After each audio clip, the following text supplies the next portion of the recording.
हम लोग को 3.3 एक्सरसाइज 3.3 में हम लोग कौन सा विधि पढ़ना है? प्रतिस्थापन विधि। तो प्रतिस्थापन विधि का मतलब क्या होता है? पहले इस क्वेश्चन को हम थोड़ा सा ये रख लेते हैं, बाद में समझेंगे, ठीक है। पहले विधि को समझ लेते हैं कि क्या है प्रतिस्थापन विधि, किसको कहते हैं।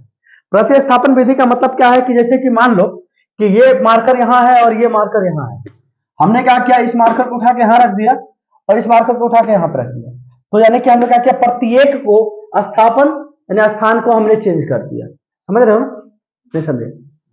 प्रत्येक यानी कि प्रत्येक का मतलब होता है हर एक आदमी, नहीं कहता है कि प्रत्येक आदमी को एक एक लड्डू मिला था या एक एक नाश्ता मिला था या जो कुछ भी है, तो प्रत्येक आदमी को, ठीक है।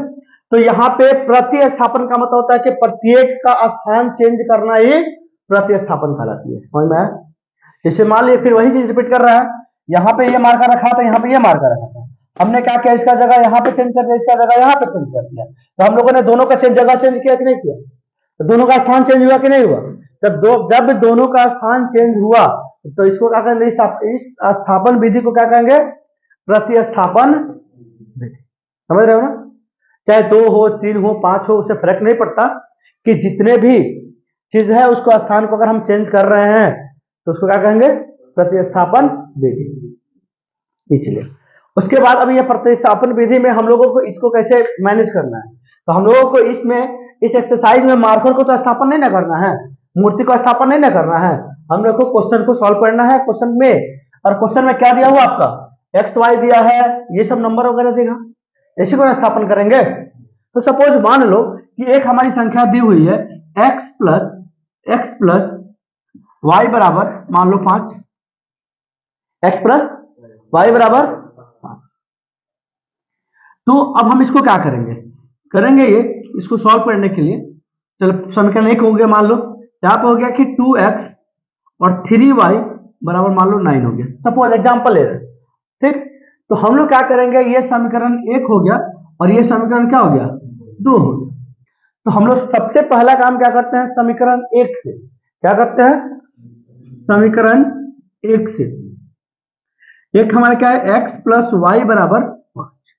तो हम लोग क्या करते हैं ना, या तो x को इधर रख लेते हैं, क्या, या तो x को इधर रख लेंगे और नहीं तो y को रख लेंगे।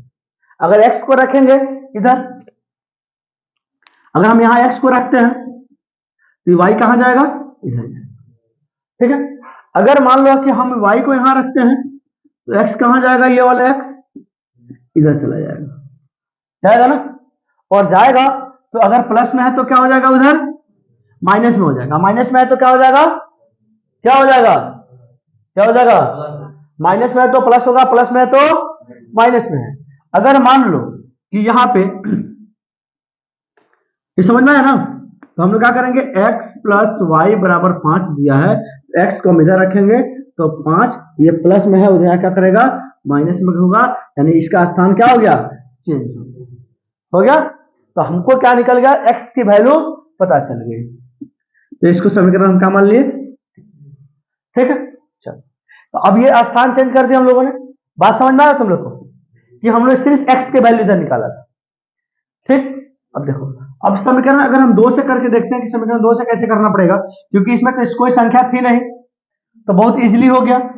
अगर जिसके साथ संख्या दिया है उसको कैसे सॉल्व करेंगे, समझ रहे हो ना, जिसके साथ संख्या नहीं थी उसको तो हमने सॉल्व कर लिया, जिसके साथ संख्या है उसको कैसे सॉल्व करेंगे, ठीक है।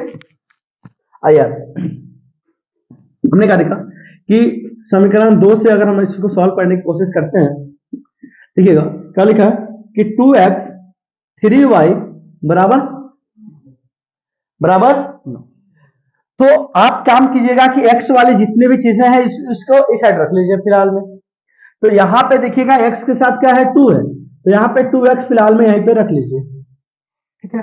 बाकी जितने हिस्सा जो बचा हो किधर भेज दीजिएगा, 9 के साइड में, क्या हो जाएगा, देखिए यहाँ पे प्लस में 3 था तो उधर क्या हो जाएगा, माइनस में 3। तो क्या ये आप प्रतिस्थापन कर दिए, ये तो प्रतिस्थापन हो गया, लेकिन हमको सिर्फ x की वैल्यू निकालनी है, किसकी वैल्यू निकालनी है, x की वैल्यू निकालनी है, ना कि 2x की वैल्यू निकालनी है। इसके साथ अभी तो 2 है तो 2 को कहीं ना कहीं उसको खपाना पड़ेगा, कहीं ना कहीं क्या करना पड़ेगा, 2 को खपाना पड़ेगा। तो कैसे खपाइएगा, देखिए तो आप एक काम कीजिएगा, यहां देखिए, कभी भी आपके साथ मान लीजिए 2x है, 3y है, चाहे 5a है, तो मतलब क्या समझिएगा कि इसमें गुना छिपा रहता है। क्या छिपा रहता है, गुना छिपा रहता है। ठीक है, तो देखोगे 2 के साथ x गुना किया है कि नहीं किया है, यानी कि देखो 2 गुने x करोगे ना तो 2x ना होगा, कुछ तो बदलेगा नहीं, इसीलिए x का गुना जो होता है इसमें छिप जाता है, समझ रहे हो ना।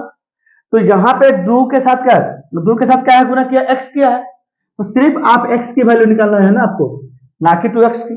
इसकी वैल्यू निकालनी है सिर्फ x, तभी ना x की वैल्यू निकालिएगा तो किसी समीकरण बैठेगा तो y का वैल्यू निकलेगा, समझ रहे हो ना। तो यहाँ पे देखो हमने क्या लिखा था, यहाँ पे 9 3y, इधर x के साथ कौन से गुना में था, 2 गुना में था, इधर आएगा तो क्या करेगा, भाग करेगा, यानी कि नीचे चला जाएगा समीकरण यहाँ पे फिक्स। अगर चाहे तो आप 4 इसको मान सकते, बात समझ में। फिर से एक बार समझिएगा कि मान लेते हैं कि हमारा x और y समीकरण देखो, x प्लस वाई बराबर 5, 2x प्लस 3y बराबर क्या दिया है 9। हम लोगों ने 2 समीकरण माना है, ठीक है, दोनों को अलग अलग सॉल्व करेंगे। तो पहला समीकरण के साथ देखिएगा कोई भी संख्या नहीं है, बस हमको क्या करना था, उसे शिफ्ट कर देना था, सिर्फ x की वैल्यू निकालनी थी। किसकी वैल्यू, सिर्फ x की वैल्यू, ये कि नहीं कि 2x 3x 5x ऐसा नहीं, सिर्फ x या फिर सिर्फ y, जिसको भी रखेंगे एक को रखेंगे, सिर्फ x रखें या सिर्फ y रखें। तो x से रखेंगे तो x के साथ भी कोई संख्या नहीं आना चाहिए, y रखेंगे तो y के साथ भी कोई संख्या नहीं आनी चाहिए, समझ रहे हो ना तुम लोग। तो यहाँ पे देखो x की वैल्यू रखेंगे तो प्लस में ये है y, उधर जाकर क्या करेगा माइनस, तो सिर्फ x की वैल्यू हमारी निकल गई, क्या हो गई 5 माइनस y। तो ये x बराबर हो गया कि नहीं हो गया, x बराबर ये है, समझ रहे हो ना। चलो अब उसी तरीके से समीकरण अगर हम 2 को सॉल्व करना चाहते हैं तो 2x प्लस 3y बराबर 9 दिया है, तो अगर हम 2x यहां रख रहे हैं तो इधर प्लस में हो गया, क्या करेगा माइनस। तो हमने तुमको अभी समझाया था कि सिर्फ x की वैल्यू निकालनी है, ना कि 2x की वैल्यू निकालनी है। यहाँ पे 2x दिया है, तो ये 2 को कहीं ना कहीं खपाना पड़ेगा, खत्म करना पड़ेगा। तो खत्म कैसे कीजिएगा, इधर गुना में है, इधर क्या कर देगा, भाग कर देगा। तो x बराबर क्या हो गया 9 माइनस 3y बटा में 2, यानी x का वैल्यू यहाँ पे निकल गया, नहीं निकल। बात समझ में आ रही है तुम लोग को। अब ये जो x की वैल्यू निकलेगी, तो समीकरण अगर 1 से किए हो तो समीकरण 2 में वैल्यू रख देना। 1 से अगर एक मतलब समीकरण 1 से x की वैल्यू निकाले हो, x की वैल्यू कहां रखोगे, समीकरण 2 में रखोगे।